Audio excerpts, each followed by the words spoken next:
Banyak cara dilakukan orang untuk bisa mendapatkan uang. Salah satunya dengan cara menjual, misalnya benda atau sebuah karya. Tetapi lain halnya dengan orang-orang berikut ini yang ingin mendapatkan uang dengan menjual hal yang tak lazim. Dan berikut On The Spot telah merangkumnya dalam 7 penjualan tak lazim.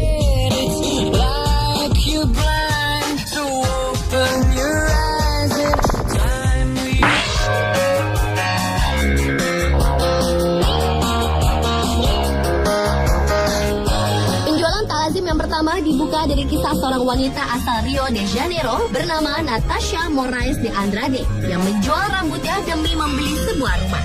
Sejak lahir, Natasha tidak pernah memotong rambutnya hingga panjangnya mencapai 1,6 meter. Untuk keramas saja, ia menghabiskan 1 botol penuh shampoo dengan waktu selama 4 jam. Dan waktu menyisir pun membutuhkan waktu hingga 1,5 jam. Rambut panjang Natasha juga menghalangi dirinya untuk beraktivitas. Karena itulah sang ibu Katarina memutuskan agar rambut Natasha dipotong. Ditambah lagi, keluarga mereka sangat membutuhkan uang untuk membeli rumah. Wanita yang diberi julukan Rapunzel, yaitu tokoh kartun wanita yang mempunyai rambut sangat panjang ini, akhirnya memotong rambutnya hingga tersisa 40 cm di sebuah salon kecantikan dan menjualnya seharga 3.500 pound sterling atau sekitar 51 juta rupiah. Dari uang tersebut, Natasha dan keluarganya dapat membeli rumah yang lebih besar dan nyaman.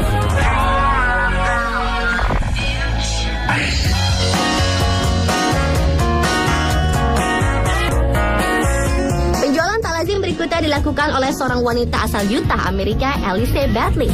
Kesal karena sang suami Kylie terlalu lama bermain game, membuat Alice menjual suaminya di sebuah situs bernama Craigslist. Tindakan tersebut dilakukan Alice karena ia merasa frustrasi. Sang suami tidak peduli dengan dirinya dan lebih banyak menghabiskan waktu dengan bermain video game. Sadar akan perbuatan istrinya, membuat Kylie menamatkan gamenya dan mengatakan ia masih sangat mencintai istrinya.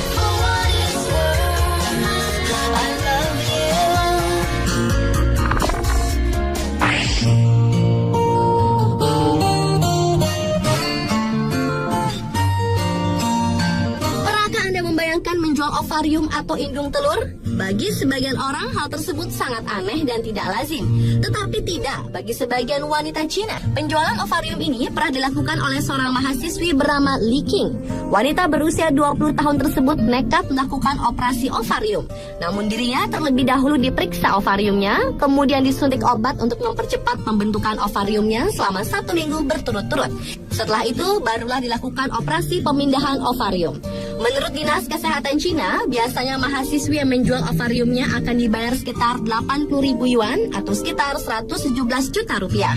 Namun pada prakteknya, mahasiswi tersebut hanya dibayar 5.000 yuan atau sekitar 7,3 juta rupiah. Dan sisanya untuk petugas operasi.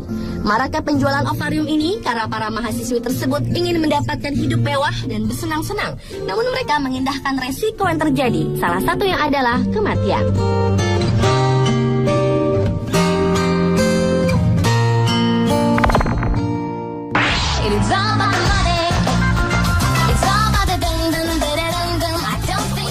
Demi melunasi hutangnya sebesar 80.000 dolar Amerika, 2 orang mahasiswa asal Inggris nekat menjual wajah mereka. 2 orang pemuda bernama Rose Harper dan Ed Moise ini menyewakan wajah mereka untuk dipasangi iklan yang berbeda setiap harinya, yang mereka namakan Buy My Face. Melalui situs buymyface.com, mereka mengecat dan menulis iklan dengan menggunakan wajah sebagai medianya. Mereka kemudian memotret diri sendiri dengan pose-pose yang lucu dan mengunggahnya di website bersama nama si pengiklan di hari itu.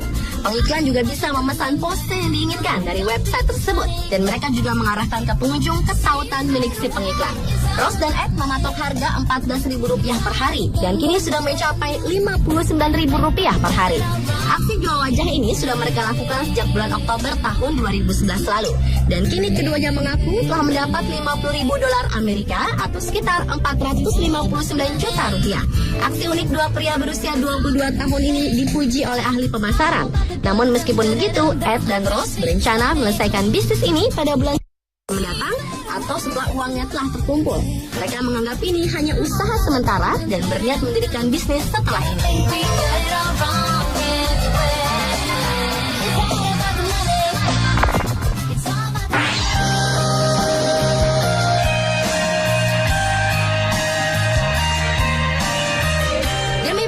Sebuah sebuah gadget baru, seorang pria di Cina rela menjual ginjalnya.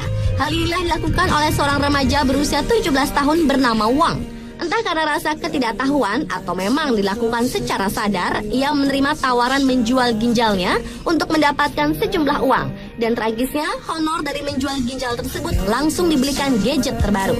Seorang dokter bernama Song Zhongyu dari rumah sakit di Provinsi Yunnan mengaku telah melakukan transplantasi ginjal dari seorang siswa menengah atas bernama Wang pada bulan April 2012 lalu. Menurut salah seorang tersangka, ia melakukan penjualan ilegal tersebut karena dirinya terlilit utang. Dan dari penjualan ginjal tersebut, ia menerima bayaran sebesar 35.000 dolar Amerika atau sekitar 323 juta rupiah. Di mana sisa bayaran yang besar tersebut ia bagi-bagikan kepada para staf medis yang membantu operasi serta untuk membayar fasilitas operasi yang digunakan.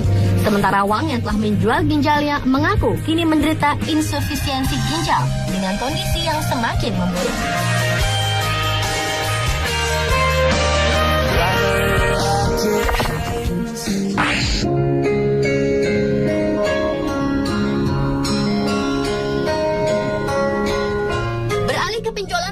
Berikutnya yaitu menjual kehidupan. Pada tahun 2008 lalu, seorang pria Australia bernama Ian Asher rela melelang seluruh harta miliknya, mulai dari rumah, jet ski, mobil, pekerjaan, teman-temannya, sampai dengan dirinya sendiri melalui situs lelang di internet eBay. Keputusan untuk melelang hidupnya dimulai ketika ia mengalami keretakan rumah tangga, di mana dirinya harus bercerai dengan istrinya beberapa waktu lalu dan memutuskan untuk memulai hidup baru tanpa apapun yang telah dimilikinya dahulu. Asher pun melelang semua unsur dalam hidupnya dalam satu paket dengan harga sekitar 420.000 dolar Australia atau pada tahun 2008 berjumlah 3,5 miliar rupiah. Meskipun penawaran lelangnya tersebut dimenangkan oleh pembeli misterius berinisial MSL-MCC, tetapi harga lelang tersebut tidak mencapai target yang diharapkan Asher. Dari hasil lelang tersebut hanya mencapai angka 399.000 dolar Australia. Walau kecewa, Asher tetap melanjutkan upayanya setelah menggadaikan hidupnya. Asher tetap melakukan perjalanan untuk mencari kehidupan baru. Sementara mantan istri Asher yang mengetahui berita pelelangan ini menganggap Asher telah sakit jiwa.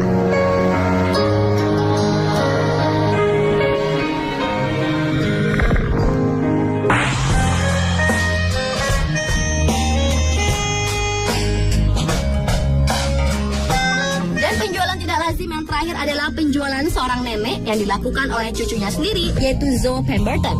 Gadis berusia 10 tahun ini menganggap sang nenek Marion Goodell adalah nenek yang menyebalkan sekaligus merepotkan.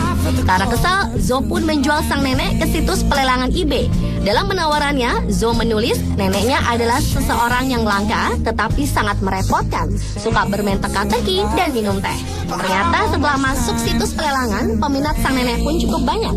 Bahkan tawaran tertinggi mencapai 20.000 pound sterling. Namun tak berapa lama ditayangkan di situs lelang, akhirnya eBay memblokir lelang tersebut dengan alasan mereka mempunyai kebijakan yang melarang pengakses memperjualbelikan manusia.